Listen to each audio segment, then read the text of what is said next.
नर्मदे हर प्रणाम गुरुदेव। माता नर्मदे। आपका कहाँ से आना हुआ, यहाँ तक कैसे आना हुआ, आपका परिचय बताइए। गुरुदेव, मैं मुंबई नाला सुपारा ईस्ट अलकापुरी में रहता हूँ।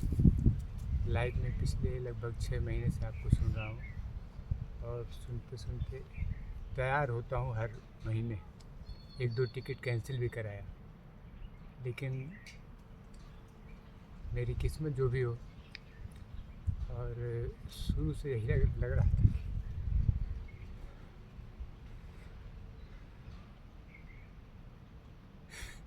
प्रभु जब भी मिला ना, मुझे एक सच्चे संत से मिला दे। शुरू से यही मांगती प्रभु।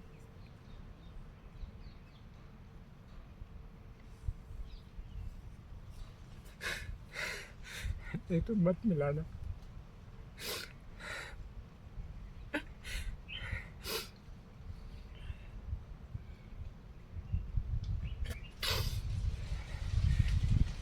लाइन में सुनते सुनते प्रभु मुझे लगा कि मेरा सौभाग्य जग गया। आज नहीं तो कल मैं पहुंच जाऊंगा आप तक।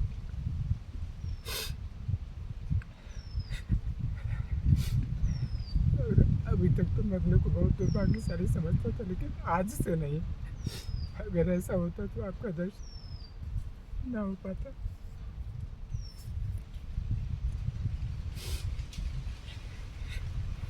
मेरी कृपा मिले नहीं सुनता, प्रभु की कृपा है तभी आपका सानिध्य मिला।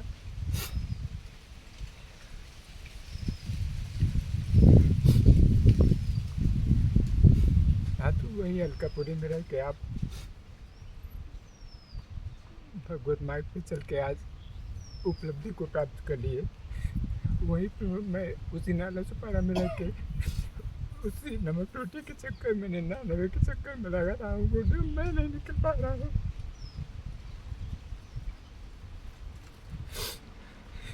हमारे बगल में आप तो बस भैया से भी बोला महाराज जी यहीं के हैं, तू भी संत होगा क्या? हमने कहा मैं रोक नहीं पाऊंगा, आज नहीं तो कल मैं जाऊंगा।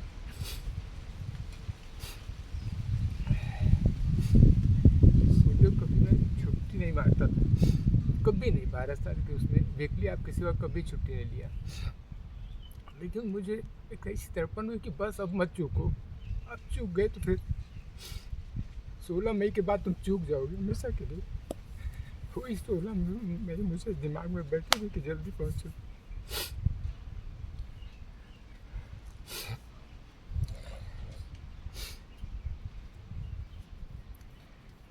बहुत पहले एक बार छुट्टी मारा था गुरुदेव मैंने, गलती हो गई, कहा कि कभी नहीं मारा। एक बार मारा था मैंने। तो मुझे हुआ था बुखार, जिसमें ठंड आता है, क्या बोलते हैं, मलेरिया हुआ था।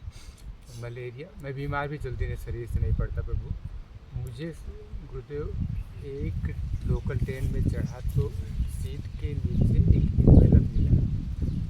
इन्वेलप मिला। तो मुझे देखा तो मैंने कहा इन्वेलप, इसमें कुछ तो है। मैं अपने मन की वो बता रहा हूँ पाप। पैर से उसको खिसका के हाथ में लिया। तो कोई देखे ना, बहुत पहले की बात है, कोई देखे ना बोल के उसको मैं रख लिया। घर में आके देखा तो उसमें 1400 रुपये। और मैं होशियारी कर, मन बोल रहा है शुक्र तू गलत कर रहा, तू भोगेगा, लेकिन उठा ले। मन के कहने में उसको पैर से सरकाया, हाथ में लिया, मुझे देख तो नहीं रहा है, उठा के उसको बैग में रखा। घर देखा 1400 रुपये। घर में आया, घर में भी कुछ ऐसी ही राय बनी, प्रभु ने दिया है रख लो। कोई विरोध करने वाला नहीं था, नहीं तो शायद वो फेंक के आ जाता। तो मुझे भी अच्छा लगा, घर वालों को भी मैं रख लिया। गुरुदेव 3-4 दिन बीता होगा। रात में अच्छे से खाना पीना खा के सोया। 12 के बाद मुझे ठंडी की शुरुआत होने लगी, गर्मी के महीने में। और ठंडी की शुरुआत होते होते 5, 5:30 तक तो 1 रजाई, 2 रजाई, 3 रजाई ऐसे शुरू। तकलीफ मुझे हो रही, लेकिन मैं सोच रहा हूँ कि हुआ क्यों ये। अब मुझे कुछ एनवेलप याद आ रहा है। हुआ क्यों होगा, स्थिति ये बनी कि मैं उस दिन ड्यूटी नहीं गया। ड्यूटी खड़ा कभी नहीं करता हूँ, तो उस दिन ड्यूटी नहीं गया। सुबह हुआ, सामने तिवारी जी थे, वो डॉक्टर के यहाँ लेके गए। 700 रुपये की दवा हुई और उस दिन ड्यूटी जाना नहीं हुआ। 700 का नुकसान। तो मैं दोनों जोड़ा, दोनों जोड़ने के बाद 1400 ही हुआ और एनवेलप में 1400।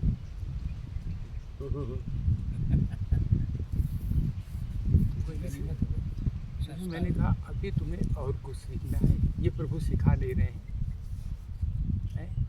तू लालच में पड़ गया। 14 साथ साथ जोड़ के 14 एनवेलप में देख लो 14 है। अभी और क्या सामने आके बताएंगे तब।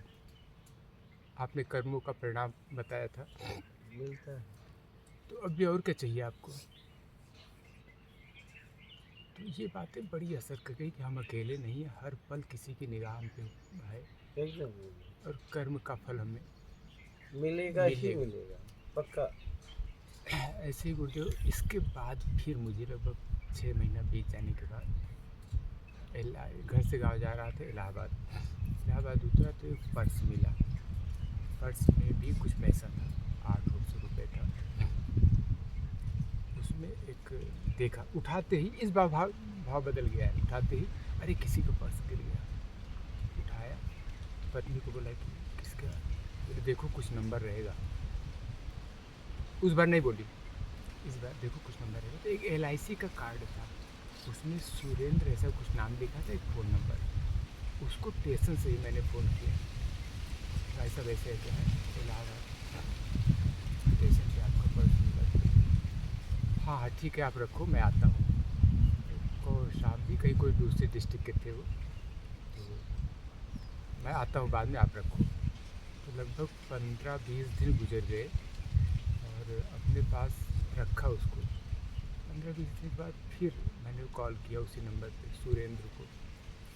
तो बोले भाई एक काम कर, मैं आएगा तो उतना मेरा भाड़ा हो जाएगा, तू देख ले क्या करना है। मैंने कहा उस समय वो गूगल पे और फ़ोन पे वगैरह, मैंने कहा करना क्या है। तो बोले कि आप देख लो, नहीं तो यूज़ कर लो। तो उसको पैसा मैं भरपूर यूज़ किया, कुछ भी नहीं हुआ मुझे। कितना था? 800 रुपये करीब। तो उसने बोल दिया ना, उसका कोई भी रिएक्शन नहीं हुआ और उठाते समय भाव सात्विक था। पिछली बार भोगा तो झटका मिला था, अभी संभल जाना। पिछली वाले में पता नहीं था, नहीं बोलते उसमें तो कोई मेरी कार्ड वोर्ड नहीं था, ले लौटाने का भी भाव नहीं था। भाव ही नहीं था। हाँ, हम मैं तो- चोरी से पैर से खिसकाया ना, देखते ही मेरा भाव दूषित हो गया। पहले पैर से खिसकाया, कोई दूसरा देख लेगा तो वो ले लेगा। वो ले लेगा। फिर धीरे से हाथ में लिया, बैग में रखा, किसी को पता न लगे। हो सकता है वहाँ वो मौजूद हो जिसका गिरा हो भी सकता है, वो भी हो लेकिन मैं क्यों बताऊं। हाँ, मैं तो लेके जाना चाहता हूँ। बैग में लेके गया, वहाँ जाके घर पे गिरा। 1 2 3 4 1400 रुपये। खुश। ये कब की बात है लगभग? तो ये बहुत पहले की बात है। तो ये दो विपरीत मेरे साथ हुआ।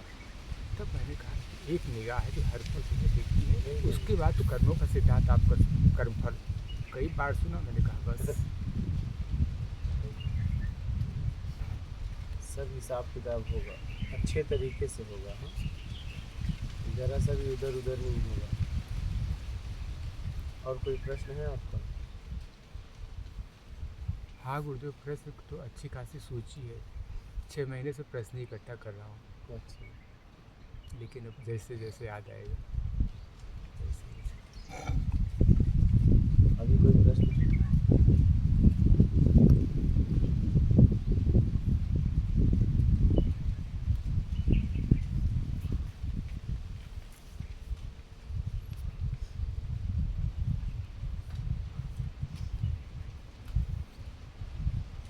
प्रभु, हम ये जानते हैं कि हमारा इतने में गुजारा हो जाएगा, इतने में हमारा। एक दिन आपने बताया कि तू कैलकुलेट करके बैठ जाना, इतने दिन का इतना पगार, पत्नी का और अपना।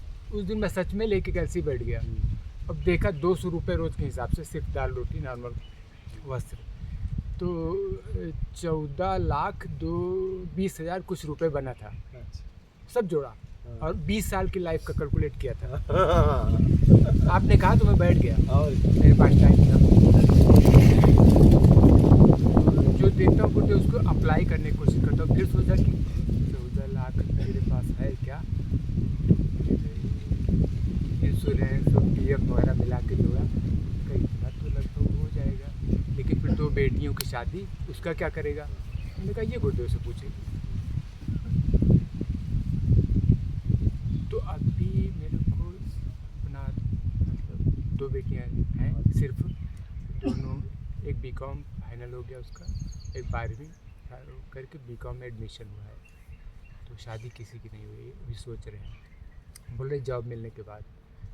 तो एक तरफ वो खींच रहा है, दूसरी तरफ ये तो बहुत खींच रहा है गुड्डू, आप बहुत खींच रहे हैं, रोक ही नहीं पा रहा हूँ मैं। गुरुवार आज छुट्टी है सिर्फ, मैं भाग के आया, कल छुट्टी लूँगा मैं। तो ये गुड्डू इतना खींच रहा है कि वो मुझे, मेरा कर्तव्य कुछ धुंधला होता जा रहा है। तो उनकी शादी तक तो जिम्मेदारी आपकी बनती है। हाँ। आपकी बेटी के विवाह तक की जिम्मेदारी आपकी बनती है। तो आपका सानिध्य नहीं मिलेगा 16 के बाद, वो 16 मुझे खटक रही है। हाँ, 16 के बाद अगर शरीर रहा तो जहाँ रहूँगा वहाँ आ जाना। गुरुदेव इसके बाद तो आप उसमें ब्रांडेड हो जाएंगे ना, नहीं। वीज़ा निकालो, पास निकालो, फिर हाँ? आप तो वीज़ा पास कहाँ कौन से देश हाँ में जाएंगे। देश, हाँ ये तो वो हम लोग की पकड़ के बाहर हो ब्रांडेड जाएंगे। नहीं होंगे, हम वहीं के वहीं रहेंगे। यात्रा होने लगेगी। गुरुदेव हाँ। हम लोगों की पहुँच के बाहर हो जाएंगे ना आप। हाँ, ये है कि पता नहीं कहाँ रहेंगे, ये बात है।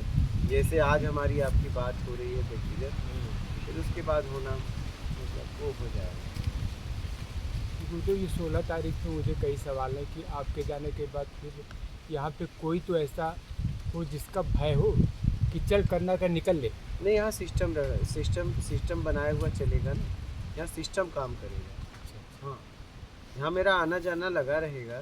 जी जी। हाँ, मेरा यहाँ आना जाना, कैमरा पूरा लगा रहेगा। मैं यहाँ वहाँ जहाँ भी रहूँगा वहाँ से सिस्टम देखूँगा क्या हो रहा है, रहने वाले क्या कर रहे हैं, ऐसा।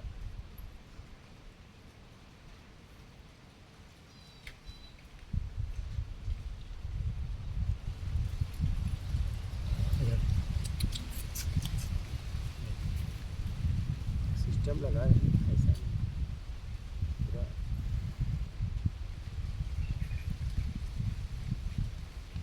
और फिर आना जाना भी लगा रहेगा मेरा। तो जब भी आएंगे कुछ दिन तो रहेंगे, तो उस बीच हमको हाँ हाँ, सबको पता लगेगा, एकदम पता हम लोग लगेगा। भाग वो के तो आ लाइव सकते में हैं। पता चल जाएगा कि मैं यहाँ हूँ, कहाँ हूँ। लाइव होता रहेगा, पता चलता रहेगा। तो जो आप जहाँ जाएंगे आप ऐसे ही माहौल बना लेंगे, फिर आप लोग आपको आने नहीं देंगे गुरुदेव जैसे हम। तो यही दिक्कत तो मुझे हर जगह है, आप जहाँ जाएंगे वहीं के होकर रह जाएंगे। जैसे हम नहीं चाहते ना, जैसे कोई नहीं चाहेगा कि आप हमसे दूर हो। हाँ, वो तो अभी भी जहाँ जाता हूँ वो बोलते हैं यहीं रहो, आश्रम ले लो। हम अपनी बात करें, हम लोग नहीं चाहते, कोई भी नहीं चाहता यहाँ पे। तो जहाँ जाओगे वहीं के आप होकर रह जाओगे, शरीर एक ही है, सही।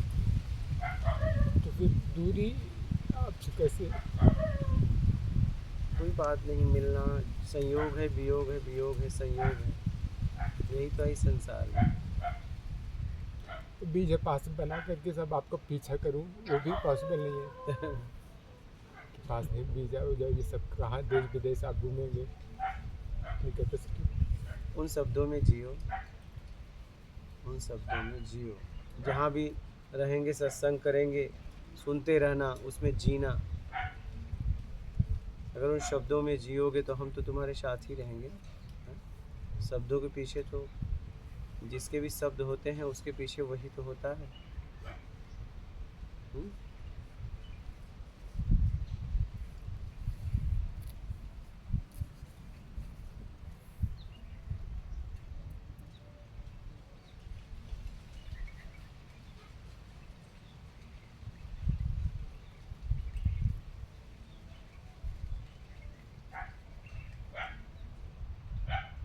और कोई प्रश्न है? जैसा आएगा पता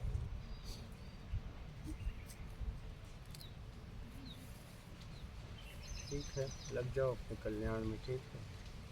अपने कर्तव्य दायित्व जिम्मेदारी को निभाते हुए आगे बढ़ो आराम आराम से, ठीक है। नर्मदे